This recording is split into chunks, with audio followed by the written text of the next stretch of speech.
Market Mantra. Market Mantra. Market Mantra. Market Mantra. Market Mantra.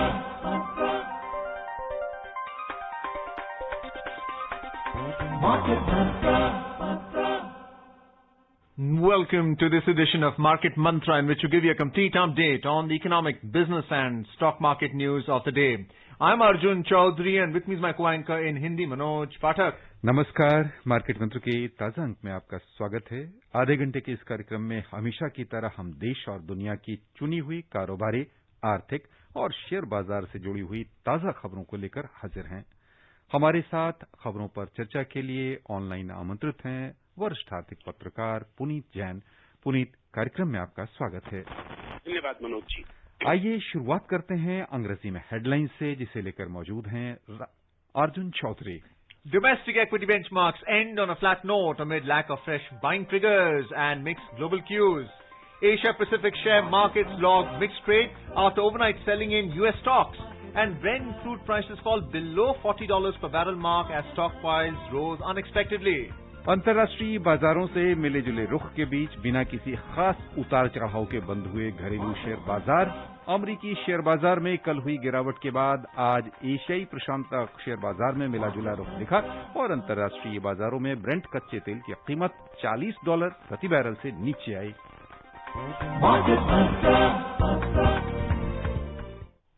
अंतर्राष्ट्रीय बाजारों में मिले जुले रुख के बीच घरेलू शेयर बाजार आज बिना किसी खास उतार चढ़ाव के बंद हुए।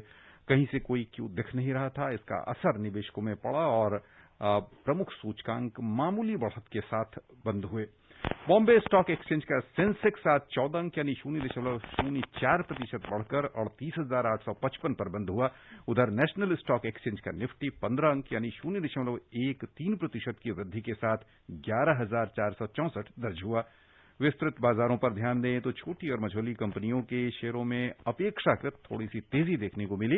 बीएसई मिड कैप इंडेक्स 0.58% ऊपर उठकर बंद हुआ। स्मॉल कैप इंडेक्स 0.52% लाभ में रहा। Domestic equity benchmarks Sensex and Nifty today ended on a flat note amid lack of fresh buying triggers and mixed global cues. The 30-share BSE Sensex ended 14 points or 0.04% higher at 38,855. The NSE Nifty also rose 15 points or 0.13% to close at 11,464. The broader market at the BSE outperformed the Sensex. The mid-cap surged 0.58% and small cap climbed 0.52%. SBI was the top gainer in the Sensex pack, spurting 2.3%, followed by TCS, Tech Mahindra, Bajaj Finance, Hindustan Unilever, Kotak Bank, Titan and Infosys.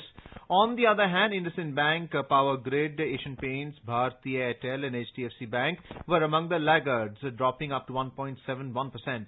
Meanwhile, BSE, Realty, IT, Consumer Durables, Tech, Metal and FMCG indices rose up to 1.31%, while Telecom and utilities ended in the red. Puneet, once again, a warm welcome to you on Market Mantra. Thank you, Arjun.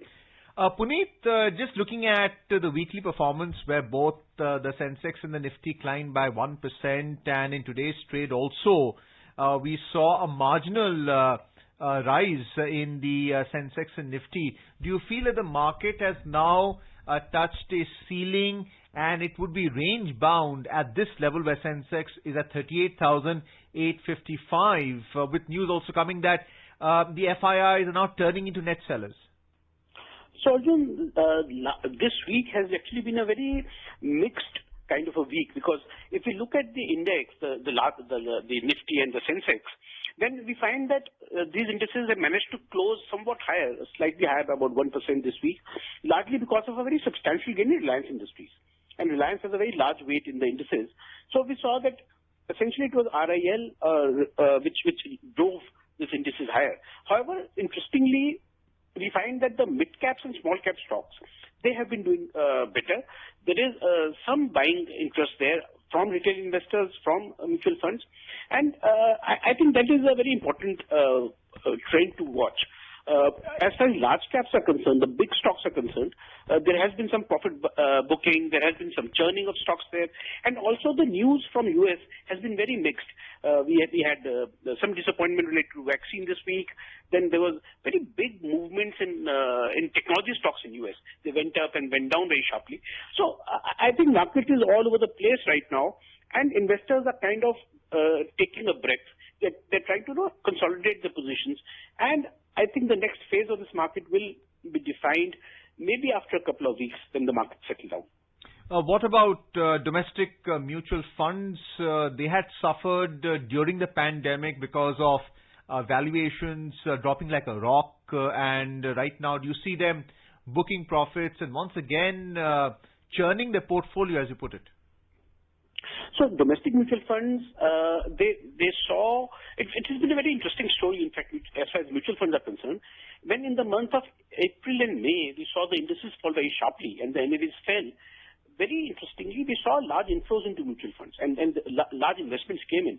However, when indices rose in the month of July, August, there was substantial redemption by domestic investors, and the mutual funds have been seeing some outflows, and therefore we have seen selling by mutual funds in last month or so, whereas FIIs were actually buying in this period. So clearly, Indian investors have become smarter. They bought when the valuations were lower, and they booked profits when the valuations went higher.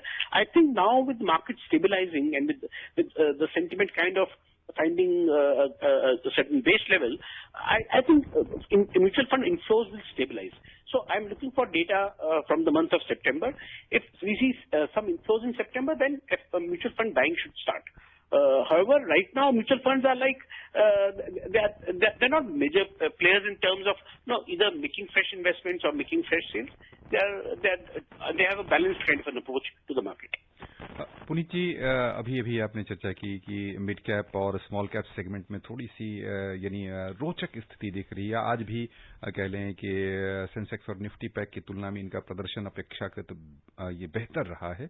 यदि हम पिछले कुछ अरसे का आकलन कर सकें तो उसमें कैसी स्थितियां दर्शा रहे हैं मिड कैप से जुड़े हुए कंपनियों के प्रदर्शन और स्मॉल कैप?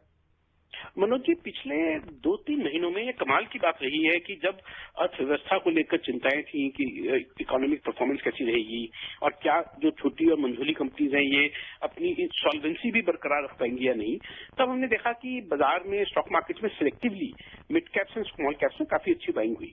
और नॉट सिर्फ रिटेल इन्वेस्टर्स के द्वारा, इनफैक्ट जो प्रमोटर्स थे इन कंपनीज के, उन्होंने भी काफी अपनी अट्रैक्टिव वैल्यूएशन पे अपनी स्टेक्स को बढ़ाया. तो मुझे लगता है ये है कि कुल मिलाकर जो mid caps and small caps का प्रदर्शन अच्छा रहा. और अभी इनफैक्ट आज ही एक सेबी के द्वारा बहुत ही महत्वपूर्ण एक कदम उठाया गया है जिसमें म्यूचुअल फंड्स को रीबैलेंस करना है अपने पोर्टफोलियो को, और उसका कुल काफी टेक्निकल चेंजेस हैं, पर उसका कुल मिलाकर जो असर आएगा वो नेक्स्ट ईयर यानी जनवरी ऑनवर्ड्स हम देखेंगे कि जो म्यूचुअल फंड्स के द्वारा mid caps and small caps companies में ज्यादा खरीदारी होगी, वो उनको विटेज बढ़ानी होगी mid caps and small caps की अपनी स्कीम्स में. करीब 3 वर्ष पहले सेबी ने इसका उल्टा काम किया था. उन्होंने बल्कि म्यूचुअल फंड्स को करीब उन्होंने फोर्स किया था कि आप mid caps and small caps को बेचिए.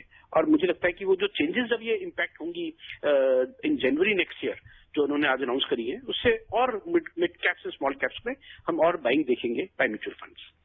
Puneet, the telecom index went down by 1% only in today's trade, but there's also news about suspect companies like Vodafone Idea, which had hit rock bottom earlier, as I mentioned earlier, during the lockdown, and now the share value has picked up because of so much online work that's going on. They also announced that they're seeking to raise 35,000 crore rupees. How do you look at the telecom index, and how would you advise investors, especially with valuations low right now? So telecom industry in India has become a very limited 3-player kind of a race. So we have Reliance Jio, we have Airtel, and we have Vodafone Idea. I think all these three companies will be there in that space. As far as Vodafone Idea is concerned, because of the requirement of funds, maybe we'll see some kind of a change in ownership pattern. We might see more private equity players or some major international telecom player coming in and putting in that money. But I'm sure that they will be able to do it, and they will be able to survive as a company and operate in the telecom space. Only thing is that they will be, of course, number 3 players for quite some time. And therefore, telecom industry, and the only unfortunate thing is because of this restricted field of play, ultimately we will see tariffs going higher for consumers. It is the Indian consumers who will end up paying the price for what has happened in the industry, because our tariffs are going to go higher, and poor people who use telephone services will definitely be required to pay more for the telephone services going forward. Having said that, of course, telecom is a very major industry in any country. It generates huge employment, it generates large revenues for the government. So it has a major impact on the economy of the country. And I hope that this industry will grow without being burdened by ambiguous policy decisions of government agencies. Puneet, यदि बाजार की वर्तमान स्थिति को देखें और आने वाले त्योहार को देखें, हालांकि त्योहारों का जो सीजन है वो इस बार करीब 1.25 महीना और बढ़ जा रहा है, यानी लगभग अभी से कह लें तो 1.5 महीने के बाद नवरात्रि शुरू होंगे, उसके बाद फिर दिवाली का साइकिल शुरू होगा और एक लंबा कह लें कि त्योहारी सीजन में जो खरीद फरोख्त हुआ करती है उसकी उम्मीदें हम कर सकते हैं। ऐसे हालात में बाजार किस दिशा में जाता दिख रहा दिवाली तक, और कौन से क्षेत्र अपनी रोशनी यानी चमक बिखेरने में सफल होंगे? देखिए मनोज जी, हालांकि इकोनॉमिक रिवाइवल बड़ा अच्छा एक पेस हमने देखी थी कि पिकअप करी थी जुलाई के महीने में, अगस्त के महीने में, ऐसे एम्पिरिकल एविडेंस थी। लेकिन अभी आज ही इंडस्ट्रियल प्रोडक्शन डेटा आया है, उसमें करीब 10% इंडेक्स ऑफ इंडस्ट्रियल प्रोडक्शन में डिक्लाइन आई। और अभी ऐसा लगता है कि जो मैन्युफैक्चरिंग है, ये जुलाई के आंकड़े हैं, ऑब्वियसली उसके बाद अगस्त में हमने थोड़ा ओपनिंग अप देखी और ज्यादा मूवमेंट देखी है। I am sure August numbers will be better. हालांकि इस वक्त जो हम देख रहे हैं कि पूरी दोबारा से कुछ नंबर्स बढ़े हैं कोविड को लेकर, उसको लेकर चिंताएं हैं। लेकिन मेरा अपना अनुमान यह है कि हमारी जो इकोनॉमिक ग्रोथ है वो जो second half of the year है, यानी अक्टूबर ऑनवर्ड्स, और जैसे आपने कहा कि त्योहारों का एक मौसम शुरू होगा, तो शायद उस दौरान हमारा जो इकोनॉमिक ग्रोथ है वो पिकअप करेगा। लेकिन यदि हम ओवरऑल इस पूरे साल को देखें, जो 2020-21 का साल है फाइनेंशियल ईयर, उसमें मुझे लगता है कि जो अलग अलग अनुमान है 5 से 10% जीडीपी कॉन्ट्रैक्शन के, उसमें शायद उस रेंज में ये जीडीपी कॉन्ट्रैक्शन रहेगा। तो ये तो एक डिफिकल्ट ईयर रहने वाला है इकोनॉमी के लिए। I think the next year will be the important year, जहां हम देखेंगे कि कितनी फास्ट ये इकोनॉमी रिकवर कर पाएगी। Puneet, are we seeing value buying in PSU stocks selectively, or are you seeing short covering? There's news about State Bank of India being the top gainer on the Sensex and Nifty by as much as 3% today. And then stocks like Canara Bank saw volume spike of over 8,000%. So what's the buying interest in PSU stocks right now? Do you see valuations going up in the coming quarters because of improvement in their balance sheet and especially their NPAs? So, Arjun, PSUs used to be a very important part of overall, at least the stock market valuations. They are still a very important part of the overall economy. However, you'll be surprised that the market capitalization of listed PSUs in India is only 4% of the total market capitalization now. This used to be well above 10, 15, 20%, just 10, 12 years back. So PSUs in the last 10, 12 years have ceased to be investors' favorites, in spite of the fact that PSUs have been giving very large dividends. Yet, for some reason, we have found that investors have not backed PSUs, and the valuation have really fallen. If you look at all favorite PSU stocks, they have really lagged even during the best of the times the markets have seen. So I think the valuations in PSUs have become very attractive at present levels. Even if we look at dividend, and some of the PSUs dividend yields are close to 10%. You'll be surprised. I mean, you can get almost 10% dividend yields in many PSU stocks. So clearly, I think some value buying is taking place. Even then, I find it difficult. I mean, the narrative around PSUs. Personally, I feel PSUs are very attractive to buy for people who want defensive plays, at the current valuations that they buy, they will get good dividends, and I don't think there's much risk there. Yet, I think they're not market favorites. I mean, they don't evoke kind of expectations of capital gains that other companies do. So I think the government has to pay more attention to the fact that PSU valuations have been very low. Also because I think one of the major factors has been frequent disinvestments by government. So government keeps selling stocks all the time. So if there's excess supply of any particular stock, it is bound to see low valuations. I think that is what has been the problem with PSUs in the last 10-12 years. Puneet जी, यहाँ पर हम निवेशकों यानी जो हमारे आम श्रोता हैं उनकी दृष्टि से समझना चाहेंगे कि कह रहे हैं कि यानी आपने अभी कहा कि कुछ क्षेत्र ऐसे हैं, कुछ कंपनियां ऐसी हो सकती हैं जहां पर कि अभी खरीदना बेहतर रहेगा, उन्हें कितने दिनों तक कह लीजिए रोक के रखना पड़ेगा और कितने दिनों के बाद उससे लाभ की उम्मीद रखनी चाहिए होगी। कुल मिलाकर ये कि उनका जो निवेश है वो कितने दिनों तक के लिए होना चाहिए, किस क्षेत्र में होना चाहिए और किस तरह अपने अभी के निवेश पर वो बेहतर लाभ की उम्मीद रख सकते हैं आने वाले कुछ दिनों में। मनोज जी, मैं आपको उदाहरण देता हूँ। जैसे कोल इंडिया लिमिटेड है, एक भारत का एक बहुत बड़ा एक सरकारी उपक्रम है और ऑलमोस्ट मोनोपोली है। ऑल्दो गवर्नमेंट ने ओपन अप किया है कोल सेक्टर को, पर फिर भी जो उनकी जो बिजनेस है वो उसको रेप्लिकेट करना बहुत मुश्किल है। बहुत प्रॉफिटेबल बिजनेस है और करीब करीब वो 12 रुपया का हर साल डिविडेंड दे रहे हैं। पिछले साल भी शायद 12 रुपए का डिविडेंड दिया उन्होंने और शेयर का भाव 120 रुपया, यानी 10% आपको डिविडेंड डील मिलती है। तो यदि निवेशक उसमें निवेश करते हैं और उस निवेश को वो कम से कम 3 साल जरूर रखें तो उनको डिविडेंड मिलेंगे रेगुलरली। और सिर्फ ये एक कंपनी की बात नहीं है, ये तो मैंने एक उदाहरण से आपको दिया है। यदि आप काफी जो बड़े ONGC है उसको अगर आप देखें, पावर ट्रेडिंग कॉर्पोरेशन, इस कई सारे ऐसे कंपनीज हैं जहां पर जो बहुत अच्छा डिविडेंड देती हैं और यदि निवेशक वहां इन्वेस्टमेंट करते हैं तो मुझे लगता है इन पब्लिक सेक्टर कंपनीज में उनको काफी ओवर द नेक्स्ट 3, अब कम से कम जब आपने सवाल पूछा, मुझे लगता है कि कम से कम 3 से 5 वर्ष का एक आउटलुक लेकर के इन्वेस्टमेंट करना चाहिए। इस दौरान उनको डिविडेंड भी अच्छे मिलेंगे और डेफिनेटली मुझे लगता है कि लॉन्ग टर्म में कैपिटल गेन भी उनको मिलना चाहिए। Puneet, finally about the India-China border tensions, do you see that resulting in how capital goods industries are performing in India right now? We are seeing companies like Cummins India in a short build-up. You expect the valuations to come down. Is that because of dependence on parts and supplies from China? So Arjun, this India-China or the overall global trade story has 2 aspects to it, in my opinion. One is a very short-term kind of an aspect and one is a longer-term impact. And they're very different. In the shorter term, definitely because of disruptions of supply chains from China, we have seen production going down, we have seen manufacturing hit, which has given a jolt to the GDP growth in the short term. But I think those issues will get resolved in the next 6 to 9 months with some replacement from domestic manufacturers and some replacement from other manufacturers. So therefore, in the short term, we have seen some negative impact from all these things. However, I think in the longer term, if you look at the policy the government has come out with, which is production-linked incentives in manufacturing, I think that is going to change the landscape of Indian manufacturing in the next 5 years. See, to put up a new factory, to put up a new supply chain, it takes 3 to 5 years. You can't do these things overnight. But with top manufacturers in the world, Apple's own suppliers and this entire supply chains and companies from China or from Japan moving to India, I think we're going to see a very different manufacturing industry in the next 3 to 5 years.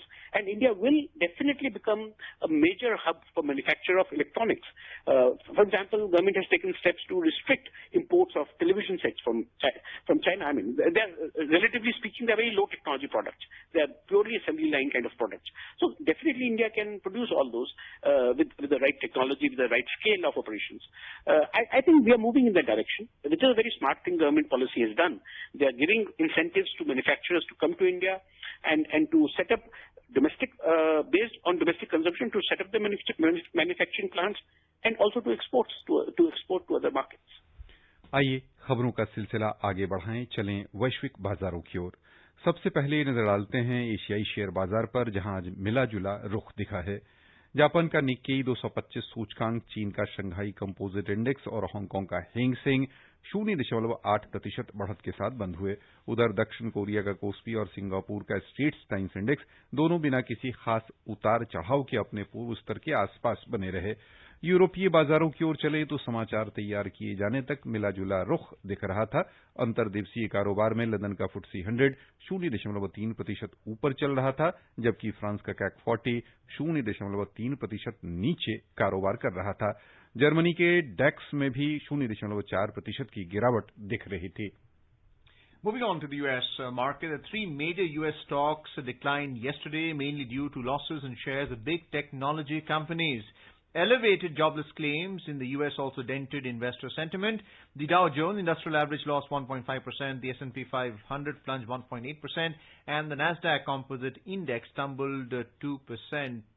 Puneet, tell us about the big tech stocks which have been sold, and for the average listener, I'm sure they can draw some comparison with people like Elon Musk, whose capitalization in his companies, Tesla, SpaceX, it's gone down by almost $17 billion after he witnessed a bull market in his shareholding. So the bull run in technology stocks, in select technology stocks in US, has been nothing short of amazing. This is almost similar to what happened in 2000, where companies which did not even have proper cash flows, I mean, they saw their valuations soar to the sky. And we have seen that happen in US. Although this time the companies are good companies in the sense, but the valuations have gone to the sky. I mean, they are way beyond what fundamentals demand. So my own sense is that it is all driven by huge liquidity. We have seen people flock to technology stocks, and there is this momentum. No, you make money on the go, and more people, more algorithm-based computer programs, they all pour more and more money into stocks which are rising. But of course, investors are now questioning the valuations. To see India, many companies, the valuations rise more than $1 trillion, where Apple's valuation is more than the combined GDPs of many countries. I mean, those kind of things, I think they're quite irrational. We've seen these kind of frenzies in the markets earlier, but markets do settle down to some extent. But you'll be surprised. I think markets in US are still kind of they're not done with it. They are still evaluating whether these valuations can still go higher. So you have investors who are still chasing these stocks. They believe that after correction they again will rise. So all those things are happening. I'm as much in the dark as everybody else in the markets. I can't say, but fundamentally speaking, I would say that these stocks look very, very expensive. And they might rise in the shorter term, but longer term, it will be very difficult to justify these valuations. Puneet, Covid पर आपकी चर्चा को हम ले चलना चाहेंगे। Covid शुरुआती दौर, वर्तमान दौर और आने वाला भविष्य, इन तीनों को ध्यान में रखते हुए यानी टेक्नोलॉजी, अर्थ और टेक्नोलॉजी का कौन सा क्षेत्र आने वाले दिनों में उभरता हुआ लग रहा है वैश्विक स्तर पर, यानी खासतौर से जिस तरह से कह लें एक नया पूरा परिदृश्य विभिन्न क्षेत्रों में देखने को मिल रहा है, लोगों के व्यवहार में, लोगों की खरीदारी में, लोगों की अभिरुचियों में, उसे ध्यान में रखते हुए कौन सा सेक्टर ऐसा हो सकता है जो आने वाले दिनों में कारोबार को, अर्थनीति को नई दिशा दे सकेगा? मनोज जी, देखिए, ये बात तो साफ है कि जो काम करने का तरीका है या खरीदारी का तरीका है वो बदलने वाला है और लंबे अरसे तक बदलने वाला है, और उसके लिए डिजिटल जो वर्ल्ड है या डिजिटल टेक्नोलॉजी है वो एक बहुत महत्वपूर्ण रोल प्ले करेगी। इसीलिए हम देख रहे हैं कि जो टेक्नोलॉजी कंपनीज है यूएस में, उसमें काफी ज्यादा तेजी आई है स्टॉक्स में, और वहां पर व्यापार में भी तेजी आई है उनके। हालांकि मैं ये मानता हूं कि जब डिजिटल वर्ल्ड जो है वो एक तरीका है, एक मार्केट प्लेस है, लेकिन देखिए माल तो बिकना है, वही गाड़ियां बिकनी है या कंजम्पशन गुड्स बिकनी है या एफएमसीजी गुड्स बिकनी है। तो ऐसा नहीं है कि टेक्नोलॉजी कंपनीज के बढ़ने से इन कंपनीज का, जो ओल्ड टेक्नोलॉजी कंपनीज हैं उनका, या ओल्ड मैन्युफैक्चरिंग कंपनीज हैं उनकी खपत कम होगी, ऐसा नहीं होगा मुझे लगता है, बल्कि खपत बढ़ सकती है क्योंकि बेटर डिलीवरी होगी या बेटर मार्केट प्लेस होगी उनके पास। कुल मिलाकर मैं, मुझे लगता है कि टेक्नोलॉजी ड्रिवन जो बिजनेसेस हैं, यदि आप बैंकिंग क्षेत्र की बात करें, फाइनेंशियल सर्विसेज जो डिजिटली डिलीवर होती हैं, वहां पर हम ज्यादा ग्रोथ देखेंगे और शायद वहां वैल्यूएशन बेटर हो। तो जहां भी हम पुरानी इकोनॉमी और न्यू इकोनॉमी का आप कह सकते हैं समावेश देखेंगे, शायद वो सेक्टर्स ज्यादा बेहतर प्रदर्शन करेंगे आने वाले समय में। आइए नजर डालें रुपए की स्थिति पर। अंतर बैंकिंग विदेशी मुद्रा बाजार में $1 की तुलना में रुपया आज 7 पैसे कमजोर हुआ, 73 रुपए 53 पैसे के स्तर पर आ गया। दुनिया की 6 प्रमुख मुद्राओं की तुलना में डॉलर इंडेक्स 0.13% कमजोर हुआ, 93.21 दर्ज हुआ। पुनीत, रुपया अब कहां खड़ा दिख रहा है और आने वाले दिनों में कैसे प्रदर्शन इसके रह सकते हैं? देखिए, मेरा मानना यह है कि रुपए की जो फंडामेंटल्स हैं वो बहुत स्ट्रांग हैं और कोई भी बड़ी गिरावट हम रुपए में नहीं देखेंगे। मेरा पहले भी अनुमान यह था और आज भी मेरा अनुमान है कि रुपए की जो लेवल हम देखेंगे because of RBI intervention also, वो 73 रुपीज टू द डॉलर से लेकर 77 यानी 75 रुपीज के प्लस माइनस 2 रुपीज का लेवल रहेगा आने वाले कई वर्षों तक। शायद अगले 3 वर्ष तक, 4 वर्ष तक हम ऐसा देखेंगे कि रुपए का यही स्तर 73 टू 77 के बीच में रहेगा। और क्योंकि जो भारत की जो फॉरेन एक्सचेंज रिजर्व्स हैं वो रिकॉर्ड लेवल पर अब हैं और भारत टॉप फॉरेन एक्सचेंज जो रिजर्व्स की में उसका शुमार होता है। और जो हमारी ट्रेड मिक्स है या हमारा जो बैलेंस ऑफ पेमेंट है या तो आप करंट अकाउंट डेफिसिट है, ये सब हमारे क्वाइट फेवरेबल हैं और मुझे लगता नहीं कि रुपए में कोई बहुत गिरावट होगी। I am in the favour कि रुपया जो स्टेबल रहेगा in a very narrow range of 2-3 rupees. आइए आगे बढ़ें। वाणिज्य और उद्योग मंत्री पीयूष गोयल ने कहा है कि कोविड संकट के दौरान भारतीय स्टार्टअप शानदार विचारों और देश विदेश के समक्ष अनेक समस्याओं के समाधान के लिए आगे आए हैं। नई दिल्ली में स्टार्टअप रैंकिंग जारी करने के अवसर पर आज श्री गोयल ने कहा कि ग्रोसरी की डिलीवरी और लोगों की अनिवार्य आवश्यकताओं को पूरी करने के बारे में अनेक स्टार्टअप नए नए विचारों के साथ सामने आए हैं। डिजिटल अर्थव्यवस्था और ई कॉमर्स को विभिन्न तरीकों के माध्यम से प्रोत्साहन देने के बारे में भी नए नए विचार प्रस्तुत किए गए हैं। And in more news, Union government has released over 6,195 crore rupees to 14 states as a sixth equated monthly installment of the post-devolution revenue deficit grant was recommended by the 15th Finance Commission. In a tweet, Finance Minister Nirmala Sitharaman said that this will provide additional resources to these states during the corona crisis. And now moving on to the oil market. Oil prices today fell for a second day and were on track for a second weekly fall after U.S. stock market stumbled and U.S. stockpiles rose unexpectedly. In intraday trade, Brent crude prices were trading around $39.90 per barrel, but WTI crude prices were around $37.30 per barrel. Puneet, just tracking oil prices on a weekly basis, we're seeing that there is at least a 5% drop in what the futures oil prices were last week. Will this trend continue? And what about the spot market? What is the demand like there? So clearly the demand in spot market has been extremely low. In fact, that is why we have seen a lot of oil being purchased and being stored in tankers. So fundamentals of oil continue to be very weak, and I still believe that these prices at $40 are way too high than fundamentals warrant. And my own sense is that once OPEC Plus restores some kind of production, with the cuts which they had made, I think we will see prices of oil fall further. So in my view, oil prices will remain weak for quite some time. Puneet जी, यहाँ पर तेल पर चर्चा हुई है, तो तेल से जुड़ा हुआ हम ऑटोमोबाइल सेक्टर की ओर आपका ध्यान ले चलना चाहेंगे और समझना चाहेंगे कि ऑटोमोबाइल सेक्टर में किस तरह के परिवर्तन आने वाले हमें दिनों में देखने को मिल सकते हैं, जिसमें तेल की खपत कम होगी, यानी कह लें कि अन्य ऊर्जा के विकल्प निकलेंगे और उनका बाजार किस दिशा में जाता दिख रहा है? आपने सही कहा, जो इलेक्ट्रिक व्हीकल्स की टेक्नोलॉजी है, देखिए अब वो टेक्नोलॉजी ऑयल प्राइस पर डिपेंडेंट नहीं है। इलेक्ट्रिक व्हीकल्स की जो डिमांड है वो ऑयल से रिलेटेड नहीं है कि अगर ऑयल प्राइसेस कम होंगे तो डिमांड ज्यादा हो जाएगी, ऐसा नहीं है।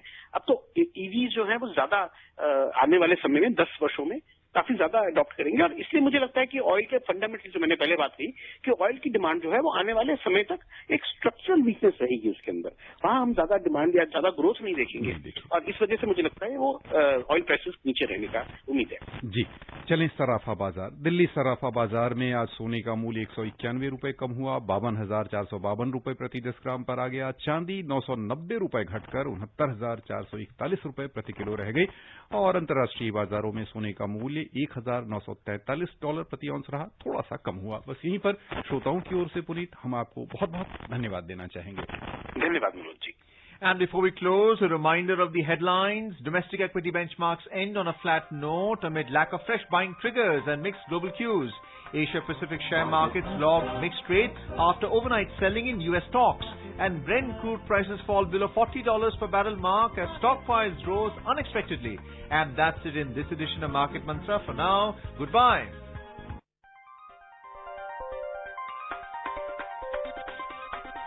Market Mantra.